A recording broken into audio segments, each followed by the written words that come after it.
Surat duplicate ડોક્ટરોનું hub બની ગયું હોય તેમ લાગી રહ્યું છે। લેવાદ પોલીસે 3 ડુપ્લિકેટ ડોક્ટરને ઝડપી પાડી મેડિકલ સરસામાન જપ્ત કર્યું છે। ગતરોજ ડિંડોલી વિસ્તારમાંથી 2 મહિલા સહિત 6 બોગસ તબીબો ઝડપાયા હતા।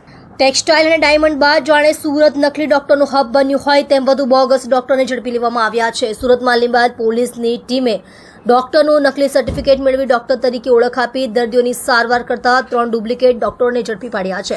પોલીસે દવા તથા મેડિકલના સરસામાન મળીને ₹1,12,000નો મુદ્દામાલ જપ્ત કરી આ મામલે કાયદેસરની કાર્યવાહી હાથ ધરી છે। લીંબાયત પોલીસને ઇન્ફોર્મેશન મળી હતી કે લીંબાયત પોલીસ સ્ટેશન વિસ્તારમાં 3 લોકો કોઈપણ જાતની ઓથોરિટી ન હોવા છતાં ડૉક્ટર તરીકે પ્રેક્ટિસ કરે છે।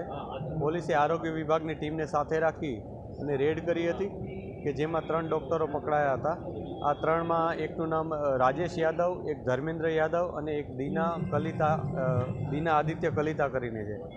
આ ત્રણેયની ધરપકડ પોલીસે કરી છે। ત્રણેય પાસેથી એલોપેથિક દવાઓ, ઇન્જેક્શન્સ વગેરે મળ્યું છે। એમાં 1,12,000નો મુદ્દામાલ પોલીસે રિકવર કર્યો છે। આ લોકો પાસે કોઈપણ જાતની ડિગ્રી ન હતી। એક જે લેડી છે એમાં એણે પોતે પણ નર્સિંગનો કોર્સ કર્યા હોવાનું જણાવ્યું છે અમને।